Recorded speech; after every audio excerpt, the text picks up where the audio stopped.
this time, the family members of 10 Baha'i women received the tragic news that their daughters, mothers, sisters, and wives had been executed in the middle of the night.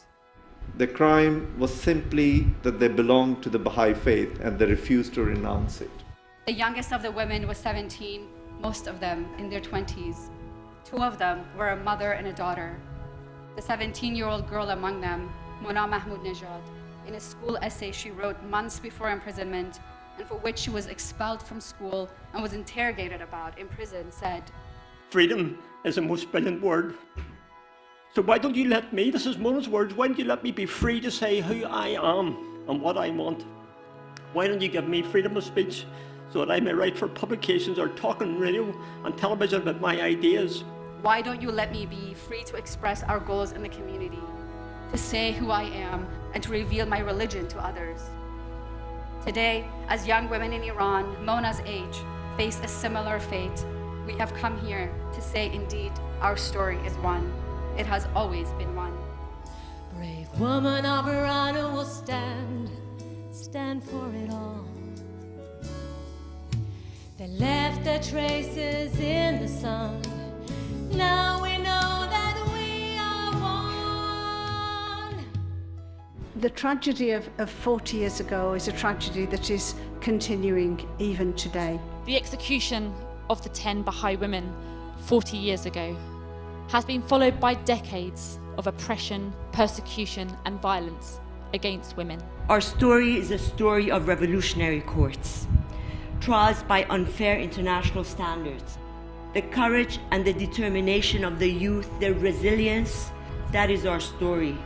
The Our Story is One campaign dedicated to this anniversary to all women in Iran, regardless of faith and background, who have contributed to the long struggle for gender equality. We will not forget them, and we will do everything in our power to support their struggle for equality, for freedom of religion or belief, and freedom of speech. She with another name, she holding all the pain, crying at God's door, begging for freedom, asking for freedom. I'm filled both with grief and gratitude. I'm filled with grief because I wonder where these precious souls would be today if their lives had not been so cruelly and unjustly extinguished. But I'm also filled with gratitude because I realize how profoundly their sacrifice, their example, shaped my life. Amnesty International stands in solidarity and support with the Our Story is One campaign. It's distressing to know that 40 years on, these are violations that we continue to document in the country. This evening, I call upon the international community and all who are present here, including faith leaders worldwide, to ensure the protection of the Baha'i community and to support the campaign which has dedicated this anniversary to all the women in Iran.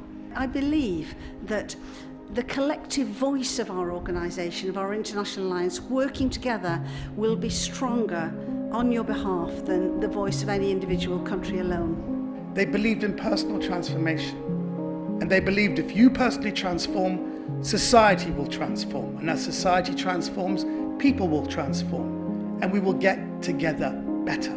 A true prisoner fights with their thoughts and ideas, not with their physical form. I do believe that this defiant stand against the oppressor, whoever and wherever they are, is what unites and makes our story one. For tranquility in life, for the sun to rise after this long night, for freedom. This will be our story, hopefully from now on.